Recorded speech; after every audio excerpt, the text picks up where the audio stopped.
Yeah, boy. Welcome back to another video with your boy ZTM, aka Zan the Man, and we back on ZTMTV. And today, I am about to break down the Elimination Chamber from February 28th, this past Saturday. I'm about to break down Monday Night Raw review from last night. Oh yeah, we got that Roman Reigns and CM Punk build up to WrestleMania, man. We got that huge storytelling. Is personal war at WrestleMania. CM Punk, we gonna explain it all. But let me give it to you raw, ZTM style, man. So first order of business I want to take care of is the WWE Elimination Chamber Premium Live event.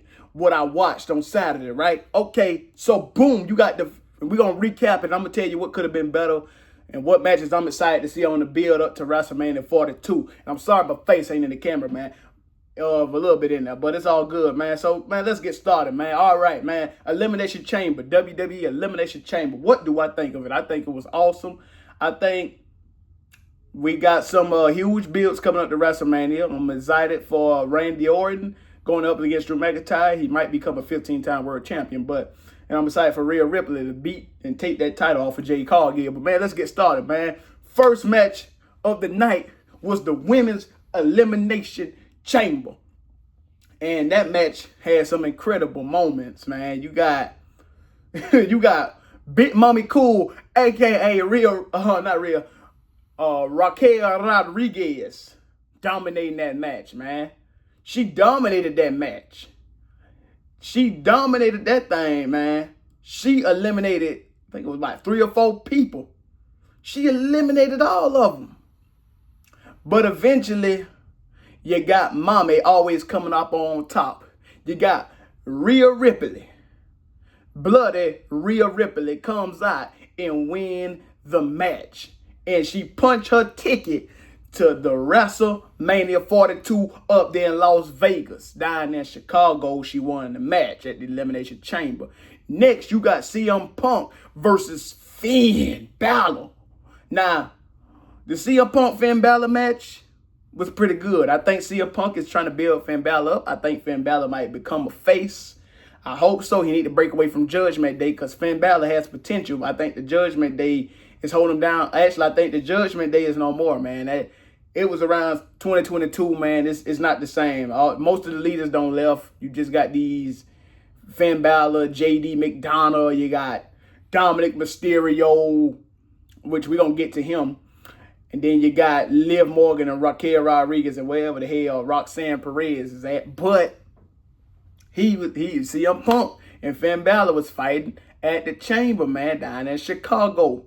Now, you know, you know the hometown hero CM Punk gonna always win. You know what I'm saying? So CM Punk hit it with that GTS, put it to sleep, pinned him 1, 2, 3. So he's building Finn Balor up. See, Finn Balor, they got him losing. But he gonna come back stronger once when you leave this Judgment Day. I can't wait for that day to happen. Then you got it was only 4 matches, by the way. Only 4 matches on the card, which I don't like. If you call it a premium live event, I don't come there to see 4 matches. What kind of sense does that make? You got the men's chamber. The men's elimination chamber with Randy Orton, LA Knight, Logan Paul. Who else was in there? You got Jey Uso. He was supposed to be in there, but he got took out that Friday night. So you know who came? Jacob Fatu. I wish Jacob Fatu was in there, but he got took out too. So that's how Logan Paul ended up in this chamber. So you got Randy Orton, LA Knight, Logan Paul, my boy Trick Williams. Yeah. My boy was fighting in the chamber with his lemon pepper steppers. And then you had Cody Rhodes. Now, one thing I'm going to say about this right here, it was a great match. It was a great match. You got Logan Paul eliminated 3 people. And I think the last 3 was down to him, Randy Orton, and what's that boy name? Cody Rhodes, which I'm getting tired of him. And basically, them 3 fighting, they double teamed Logan Paul. Did they double team him? Trying to see. But it was down to them 3. Logan Paul will eventually get eliminated. So now you got Randy Orton and Cody Rhodes battling out, two best friends. Drew McIntyre want to come out of nowhere, keep screwing Cody Rhodes, because I don't want to see that match happen with him and Cody Rhodes for 1,000 times. So now you got Randy Orton RKO's Drew McIntyre, because Cody Rhodes did not get beat when Drew McIntyre came in there and tried to screw him over. So he RKO'd Drew McIntyre, Randy Orton. Then he turned around and RKO'd Cody Rhodes. Thank God he didn't have no hesitation this time. And my boy Randy Orton win. He punched his ticket to WrestleMania 42 against Drew McIntyre for the World Heavyweight, for the Universal WWE Universal Heavyweight Championship. And trying to see what that other match was, man. I can't remember the other match. Probably ain't that important. But man, I think the Chamber was good. I think it had an awesome build to the to WrestleMania 42. Now we about to dive into Monday Night Raw. I just gave y'all a recap on that. Monday Night Raw. You got Monday Night Raw from last night in Indianapolis, man. And oh my God, I think it was pretty good. I think Triple H actually did a good job to the build of WrestleMania 42. Even though Triple H still don't know what he's doing, he still don't know how to book. You know, he doing a good job right now on last night's show. I think it was, I give it 8 out of 10, if I'm going to be honest with you. Man, we're going to get to the main event scene first, but now you got Liv Morgan talk about how she chooses Stephanie Valkyrie for WrestleMania 42 now. If them two fighting at WrestleMania 42, which they will be fighting, I really don't want Liv Morgan to win because she don't have too many chances. Plus, Raquel Rodriguez could potentially help her win the championship. I don't want to see that. Stephanie Valkyrie is the hottest thing in WWE right now. She been holding it down since September, since WrestlePalooza with that championship. So now they fighting for the Women's World Championship. I don't really want to see Liv Morgan win. I hope Stephanie Valkyrie whoop that ass. But hey, it's all what creative got in mind. Then you got Dragon Lee versus Gunther. Now I think Dragon Lee trying to get his revenge because, you know, Gunther is disrespecting AJ Styles. AJ Styles don't retire, and Gunther is bragging about how he retired AJ Styles, which now I'm gonna get to that right now. First he retired Goldberg back in July last year. He retires John Cena in December. Everybody pissed at him for that. Now he don't retire AJ Styles at the Royal Rumble, which is good. AJ Styles came, he started his debut at the Royal Rumble, he left at the Royal Rumble. But that ain't the way how I envisioned him losing the match, his retirement match against Gunther. And he didn't have a proper send-off until like weeks later. I don't know why they waited weeks later, if they knew he was going to retire like that. But, you know, that's creative and Triple H. He don't know what he doing. But you got that. Man, Gunther absolutely decimated Dragon Lee last night. Powerbombed him on that apron, powerbombed him on the table. I thought he was done. Dragon Lee get back up, man. He hit that man with a Mexican destroyer on the outside, whatever he called that. And I thought Dragon Lee was going to beat this man, Gunther. Because if Gunther called himself the Ring General, you know what I'm saying? He called himself that. I don't really like the guy. But okay, get in the ring. Man, you think, as soon as you think Dragon Lee got that momentum on the side, man, Gunther gonna put that man to sleep, or put that man to sleep. Rip that man mask off his face, by the way. He a luchador. But that was a good match, though. Them two fighting, I think that's awesome. We're gonna see what they do with Dragon Lee next. I'm hoping Gunther can go for another world championship, because right now they just got him just dominating everything. I want to see him dominate a little more. Even though I may not like the things he do, I want to see him dominate a little more. Then you got Penta against Dominic Mysterio for the Intercontinental Championship. And now let me tell you something here. You got Dominic Mysterio with the championship, who ain't really defending it, by the way. It's just sitting there. So, man, Penta beat him for the championship. Now, Dominic slick behind over here trying to cheat his way out like he always do. That's the only way he been winning is cheating. I ain't never seen him not cheat to win matches, but he tried to cheat, tried to get the Judgment Day's JD McDonough to give him the bell hammer so he can smash Penta in the face. Man, Finn Balor, this is how I know Finn Balor might be turning the face and might be leaving the Judgment Day. He stepped up and he said, no, man, let Dominic Mysterio do it on his own. He said he want to do it on his own. And that's what I wanted to see. You do it on your own since you such a tough guy. Well, he did it on his own and he got beat 1, 2, 3 by Penta. Now, Penta, the new Intercontinental Championship champion. This is his first championship ever in WWE. And then you got Rhea Ripley doing an interview with the journalist about her upcoming championship with Jay Cargill. Now, I'm really hoping they can build Rhea Ripley up to be a little more dominant because I think they don't soften her up ever since she left the Judgment Day. She was the Eradicator. Now she just don't got a little soft over there hugging with Io Sky, which ain't nothing wrong with that. And then you got Jay Cargill, who's pretty big and who got that championship, but she ain't really been facing nobody with it. She ain't really been defending it. You know, she been out here talking about, I'm that, you know what, I'm that B. But you ain't really been defended against no top tier people.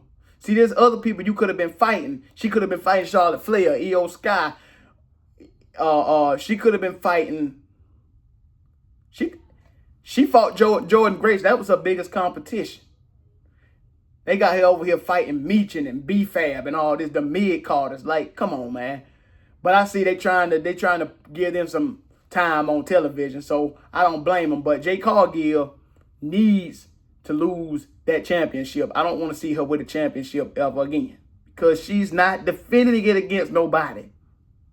So I hope Rhea Ripley wins another championship. So I think that build to WrestleMania 42, she need to go on Friday, which she will be going on Friday, and she going to look Jay Cargill in her face. And I'm pretty sure that promo going to be epic too, with them two going back and forth, two powerhouses colliding back and forth. Man, I can't wait to see that. So I can't wait for that build up to WrestleMania for their match. Because Mommy always going to come out on top. You got Rusev and Old Bafemi. My God, man, them two powerhouses. I'm going to tell you what. If they got that build to WrestleMania with them two, Old Bafemi versus Rusev, it's gonna be a little special. The 6'6", 310-pound Old Bafemi dominated the Bulgarian brute Rusev. Now, Rusev back then in his days, you know, man, that man was dominating everybody. Beating John Cena, beating Roman Reigns, beating all these other people. But yes, he get tossed out the ring by Old Bafemi. So I wonder what they're gonna do with them two. Another thing I did like to see is Paul Heyman get his head stomped in the mat by Seth Rollins. The Mystery Man attackers are over. We know who it was. It was Seth Rollins. When he showed up at the chamber, he caused Logan Paul to lose. Because Seth Rollins was the creator of Division, the group called Division. It was the original people was Seth Rollins, Bronson Reed, and Braun Breaker in there. But Seth Rollins got a shoulder injury back in October. Braun Breaker and Bronson Reed and Paul Heyman turned on him, put him out of action. Now you got Braun Breaker screwing up now. And they just don't turn him into a joke. Now he hurt. Now Bronson Reed got hurt last week, so you ain't got the original members. So the only people you got is Austin Theory and Logan Paul, which they need to do something with them. I don't even know. Since now they ain't got Paul Heyman on their side, I wonder how that's going to be. They just might as well go ahead and cut that storyline with Division all together, make them two a tag team, because Division is over with. It ain't even a vision for them two. They ain't that group ain't holding no championship gold. The only person that had a championship in that group was Seth Rollins, which he was holding it down ever since he stole it from CM Punk. But then, you know, he got hurt and CM Punk won it. But Paul Heyman got his head stumped in for turning on Seth Rollins. He was the Oracle, man. But Paul Heyman don't know who he want to choose. That man don't know. He had Brock Lesnar for decades. Then he turned on him with Roman Reigns. He helped out Roman Reigns for a few years. Turned on Roman Reigns. Turned on CM Punk. Turned on Seth Rollins. Now he trying to get back with Brock Lesnar. I don't want to see him talk for Brock Lesnar no more. Brock Lesnar can do very fine talking by himself. But again, Triple H don't know what to do with Paul Heyman right now. So they don't wrote him off television. And then, and only then, do you have CM Punk epic exchange with Roman Reigns, the tribal chief, acknowledge him. Let me tell you something here. I've been waiting for them two to fight for a long time. Sure, you think CM Punk and Seth Rollins was bad? Imagine how CM Punk and Roman Reigns is now. Because this Roman Reigns won the Royal Rumble. This is the reason he fighting CM Punk, because he won the Royal Rumble, which I don't know why they let him win again. He's a part-timer. But he won the Royal Rumble. Like, he challenged CM Punk 2 days after he won the Royal Rumble. CM Punk been too busy with Finn Balor and things. Roman Reigns ain't been there holding down on the shows. So, CM Punk been repping Monday Night Raw. Roman Reigns ain't been there for the past few weeks. So he decided to show up on Indianapolis and try to put CM Punk down, talking about how he's not durable, talking about how he's not fit to be champion. Now, I'm going to be honest with you. Roman Reigns had a great 4-year run with the championship, but the reason it was so successful because he had the bloodline on his side. He had the Usos. He had Paul Heyman. He had Solo Sikoa. Hell, even Sami Zayn was helping him out. So that's why he lasted so long. If he didn't have all that help, he probably would have had a short reign like them other times. But they was trying to turn him from the big dog to the tribal chief, which that was awesome. And now he's the tribal chief, but without no championship. And now he's a part-timer. But he like to talk about all these. Back then, he called out Brock Lesnar for being a part-timer. And now I don't want to see a part-timer champion. But let's get to this promo, man. When you got Roman Reigns talking about, yeah, you ain't fit to be the champion. You don't know how to be the champion.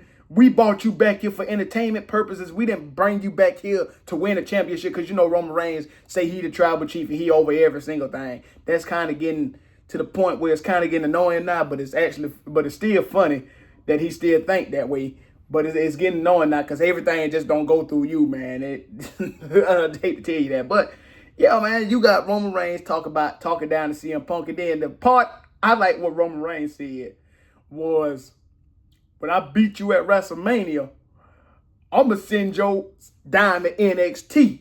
And you going to teach them people what we was doing up here. And you going to send they A up to me. And I'm going to smash every single one of them. Drop the mic. CM Punk picked up that mic. Boy, CM Punk buried that man. And I ain't even trying to be funny. He buried him, though, on that mic, man. He said, yeah, you alone. You ain't got no bloodline. I took your wives, man, away from you. The only reason you had a championship because of your family helping you out. You can't do it on your own. He's basically calling Roman Reigns a hypocrite. Because, I will be fair. CM Punk does have a point. Roman Reigns did have help through all his title reigns, through that last title reign from his family. He got a lot of that help. That's how he been champion for 4 years. And dropped Dakota Rose. But yeah, man, CM Punk was going after him. And CM Punk, this is the part I like about this promo. Is CM Punk said, quote, not only you gonna get beat at WrestleMania, but I'm gonna bury you, because Roman Reigns said he was gonna put CM Punk on a retirement tour like John Cena, and he said he was gonna send him down to NXT. And then he said he was gonna let CM Punk teach the newcomers into NXT before they come up to WWE what they was doing up there. And Roman Reigns gonna smash all of them. Roman Reigns was smashing and pinning people during his title reign. And he said CM Punk gonna help him. But now CM Punk got him. He said, not only you gonna get beat at WrestleMania, but I'm gonna bury you. And he say, and once when I bury you, you won't be alone. I'ma bury you next by your father. The mic drop and CM Punk music played. Now, personally, who I think won that promo, I ain't picking no favorites. I like both of them, Roman Reigns and CM Punk. I do think Roman Reigns do not need to win this championship again because we already seen him for 4 years with it. I don't want to see another champion, another 1 year or however long he holds it if he wins it. I don't know how long he's going to hold that for. I want to see new people fight. And CM Punk been holding it down solo for the past 4 months. So I don't want to see that. But my take who won that segment between them two was CM Punk, boy. It had to be CM Punk. That they don't call it a pipe bomb, but that was a pipe bomb right there. See, Roman Reigns, he got good promo skills. He good on the mic and all that. But see, Roman Reigns is like to talk. See, CM Punk, I ain't know CM Punk can get diabolically evil like that. So that man told Roman Reigns he was going to bury him next by his father. Boy, I was shocked. I had to replay that at least about 4 times, man. Because that was a shocker. You wouldn't expect CM Punk to go there. He all cool, humble, and laid back. Because Roman Reigns talk about how CM Punk going to leave and cry and be and moan and all that. Well, CM Punk is a new different person now. And the build-up, this is what we need, the build-up to WrestleMania 42.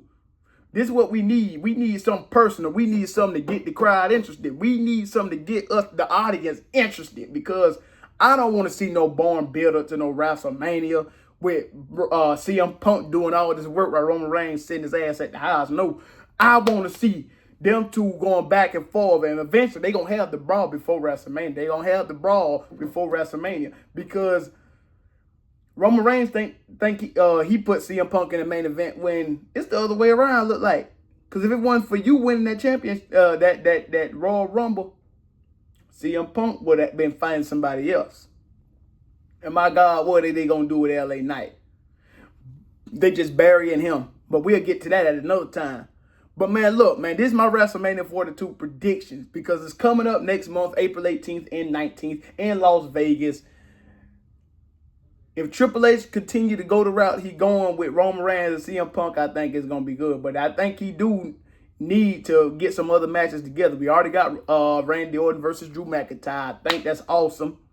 You know, I think it's a good thing because let's hope Randy Orton win his 15-time champion, a world championship, because he's been here for 24 years. At least have one more run with a championship. Drew McIntyre, he's elevating the show. Friday Night SmackDown, he's representing, but he ain't really been doing nothing with it. Because now they about to have him and Cody Rhodes fighting for the championship this Friday night for the 100,000th time. I'm sick of seeing that, man. I'm so tired of seeing them two. Cody Rhodes need to go somewhere. He just need to go sit down somewhere. He don't had 2 runs with the championship. He need to go sit down somewhere, American Nightmare. Now you got Randy Orton. Let Randy Orton get a turn at it. Randy Orton ain't had a turn, which Randy Orton and Drew McIntyre was fighting way back in 2020 for that championship. And both of them exchanged hands both ways. But now we're going to see what the build up to WrestleMania 42 going to be like. I want the Dangerous Viper, the Legend Killer, the one that be kicking people's head off. I want that Randy Orton. Because if they let him get beat by Drew McIntyre at WrestleMania, man, I don't know what to say. Y'all got this veteran that been here for 24 years, man. I don't know what to say. I ain't seen Randy Orton with a championship since the damn pandemic days. We need him back.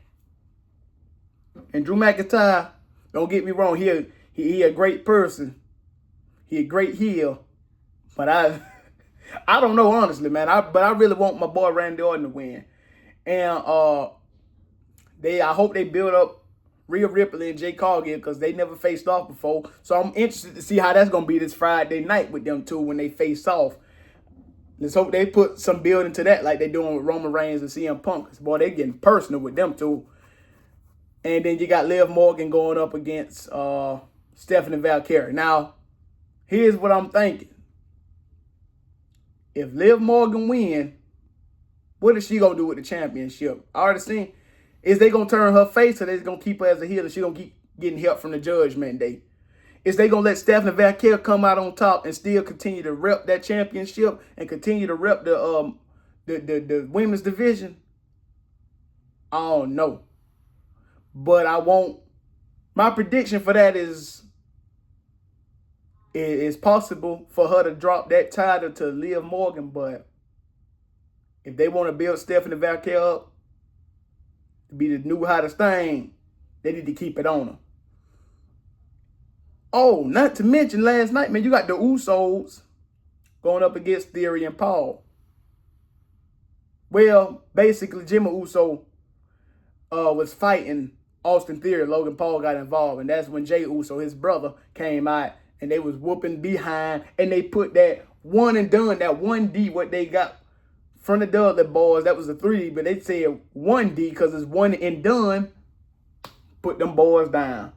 But I hope they start defending the championship a little more soon. I know Jim Uso got a pregnant wife and all that, but come on, man. Y'all got championships, what y'all gonna do with that? Now I'm interested to see AJ Lee with this Intercontinental Championship. She came on the show last night. She talked the talk. She dared any woman to step up against her. So we're going to see what the road to WrestleMania got for her. So she said she's going to be a fighting champion just like her husband, CM Punk. So I'm interested to see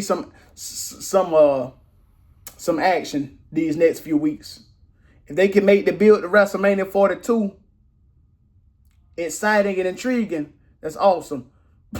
Not to mention, man, you got what is this dude Dan House doing here? I don't know what to think of his character, but I hope they can get him right too, because I don't know what to think of him. He gave Michael Cole a jaw of teeth on Saturday. He telling Dominic Mysterio that he cursed last night. So I don't know what to think of that, but they got to get him together. He just came from AEW, but hey, man, what do y'all think? What's y'all predictions for the build to WrestleMania 42, man? And what y'all think about Roman Reigns and CM Punk, man? Who won the segment? Who you think who might win that WrestleMania 42, man? What's y'all predictions, man? If y'all want to comment down below, y'all can. But hey, man, this is your boy ZTM giving you that Elimination Chamber fallout, along with Monday night's Raw review on Roman Reigns and CM Punk epic promo exchange, and now the build-up to WrestleMania 42 in Las Vegas. Hey, man, this is me breaking it all down, giving it to you my rawest form, the realest form, my opinionated form. And I ain't biased against nobody. This is just what I'm thinking, and these just my predictions, and this what I want to happen. But hey, man, this is me breaking it down to you, man. This your boy ZTM. I'm up out of here, and before I go, I'm going to put my quote in here, and it goes like this: the playing field is level. The choice is yours to make. You can either make a good decision or a bad decision. It can either have a positive or a negative impact on you and the people around you, man. That's all I got for y'all ZTM, dear listeners and viewers for today, man. Y'all have a great one. And I'm going to see y'all on Saturday with some Friday Night SmackDown talk. Y'all know what I mean?